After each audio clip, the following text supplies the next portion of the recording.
எனவே ஆதம் நபி முதல் முஹம்மது நபி ஸல்லல்லாஹு அலைஹி வஸல்லம் அவங்க வரைக்கும் அனைத்து நபிமார்களையும் ஏற்று கட்டுப்பட்டு நடக்கணும். ஆத் சமூகம் ஹூத் நபிக்கு மட்டும் கட்டுப்பட்டு நடக்கல. அதற்காகத்தான் அல்லாஹ் சுப்ஹானஹு வ தஆலா சொன்னான், கஸபத் ஆதுனில் முர்சலீன். ஆத் சமூகம் அனைத்து நபிமார்களையும் பொய்ப்பித்தார்கள். அல்லாஹ் சுப்ஹானஹு வ தஆலா மேலும் சொல்றான், إن نقول إلا اعتراك بعض آلهتنا بسوء. அவர்கள் கூறினார்கள், எங்களுடைய தெய்வங்களில் சிலவற்றின் கெட்ட விடயங்கள் உம்மை பிடித்து கொண்டன என்பதை தவிர வேறு எதுவும் நாங்கள் கூறுவதற்கில்லை. எங்களுடைய கடவுள்கள் உங்களுக்கு பைத்தியகாரத்தனத்தை ஏற்படுத்தி விட்டன என்று அவங்க சொன்னாங்க. அவங்க ஹூத் நபிக்கு சஃபாஹா முட்டாள் என்று குற்றம் சுமத்தினாங்க. அல்லாஹ் சுப்ஹானஹு வ தஆலா மேலும் சொல்றான், قال الملأ الذين كفروا من قومه إنا لنراك في سفاهة وإنا لنظنك من الكاذبين. அவருடைய சமூகத்தாரில் நிராகரித்தவர்களின் தலைவர்கள் அவரை நோக்கி, நிச்சயமாக நாங்கள் உம்மை மடமையில் மூழ்கி கிடப்பவராகவே காண்கின்றோம். மேலும் நிச்சயமாக நாம் உம்மை பொய்யர்களில் ஒருவராக கருதுகிறோம் என்று கூறினார்கள்.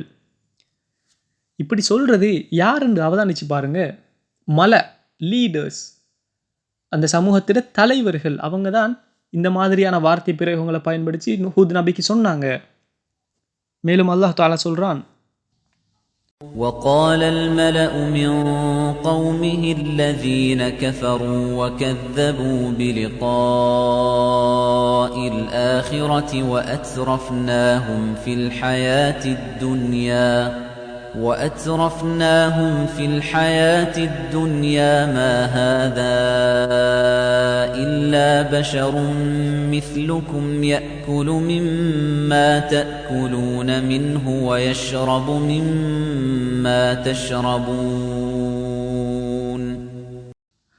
ஆனால் அவருடைய சமூகத்தாரில் காபிர்களாயிருந்த தலைவர்களும் இன்னும் இறுதி தீர்ப்பு நாளை சந்திப்பதை பொய்ப்படுத்த முற்பட்டார்களே, அவர்களும் நாம் அவர்களுக்கு இவ்வுலக வாழ்க்கையில் விசாலமான சகானுபவங்களை கொடுத்திருந்தோம். அவர்களும் தம் சமூகத்தாரிடம், இவர் உங்களைப் போன்ற ஒரு மனிதரையன்றி வேறில்லை. நீங்கள் உண்பதையே அவரும் உண்கிறார், நீங்கள் குடிப்பதையே அவரும் குடிக்கிறார் என்று கூறினார்கள். ஆடம்பரமும் உலக இன்பமும் அவங்களுக்கு கொடுக்கப்பட்டிருந்தாலும் அதோட பொருள் அவங்க இன்டெலிஜென்டானவங்க இல்லை, விவேகமானவர்கள் அல்ல. அவங்களுக்கு ஆடம்பரங்கள் கொடுக்கப்பட்டிருந்தாலும் அதன் மூலம் சத்தியத்தை தேடி அறிஞ்சு கொள்கிற அளவுக்கு அவங்களுக்கு புத்தி அல்லது அவங்களோட அறிவு செயற்படலை. ஈமானுக்கு முன்னுக்கு பணமோ அல்லது சொத்து செல்வங்களோ அல்லது விலை உயர்ந்த ஆடம்பர பொருட்களோ நத்திங், ஒன்றுமே இல்லை. இதெல்லாம் கொடுக்கப்பட்டிருந்தாலும் ஒருத்தர் உண்மையை சத்தியத்தை அறிஞ்சு கொள்ளும் அறிவாற்றல் அவர்கிட்ட இல்லைன்னா அவை கொடுக்கப்பட்டதில் எந்த ஒரு பிரயோசனமும் இல்லை. அவங்க லக்ஷரிஸ் அதிகமாக இருந்தது, அவங்கள்ட்ட லக்ஷரிஸ் இருந்தது, அவங்க ஒரு லக்ஷரியான ஒரு லைஃப் வாழ்ந்தாங்க. வஅத்ரஃப்னாஹும் ஃபில் ஹயாத்தி துன்யா, அதிகமான ஆடம்பரங்கள் அவங்கள்ட்ட கொடுக்கப்பட்டிருந்தாலும் அவங்க ஹூத் நபியை பார்த்து சொன்னாங்க, அவர் ஒரு சாதாரண மனிதரே இல்லாமல் வேறு யாரும் இல்லை. நீங்கள் உண்கிறதைத்தான் சாப்பிட்றதைத்தான் அவரும் சாப்பிட்றாரு, நீங்கள் குடிக்கிறதைத்தான் அவரும் குடிக்கிறார் என்று ஹூத் நபியை பார்த்து அந்த மக்கள் சொன்னாங்க.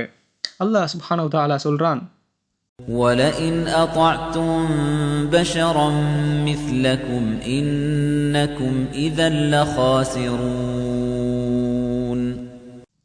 எனவே உங்களைப் போன்ற ஒரு மனிதருக்கு கட்டுப்பட்டால் நிச்சயமாக நீங்கள் நஷ்டவாளிகளே.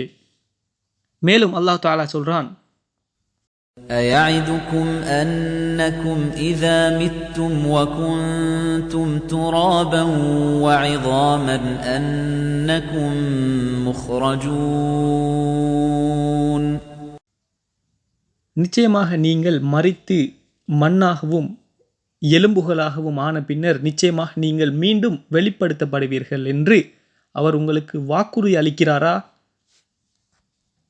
மேலும் அல்லாஹ் தஆலா தொடர்ந்து கூறுகிறான், هَيْهَاتَ هَيْهَاتَ لِمَا تُوعَدُونَ.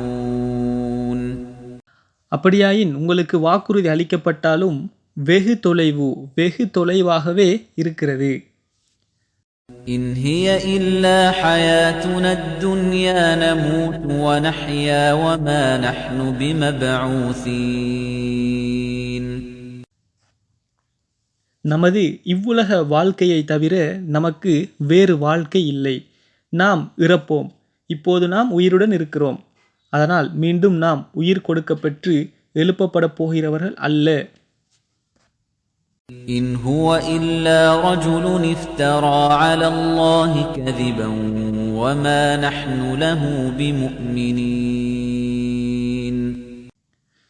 இவர் அல்லாஹ்வின் மீது பொய்யாக இட்டுக்கட்டும் மனிதராகவே அன்றி வேறில்லை. எனவே இவரை நாம் நம்ப மாட்டோம் என்று கூறினார்கள். அவங்க ஹூத் நபியை குற்றம் சுமத்தினாங்க. அல்லாஹ்ட பேரால பொய் சொல்றாரு என்று ஹூத் நபி மீது குற்றம் சுமத்தினாங்க.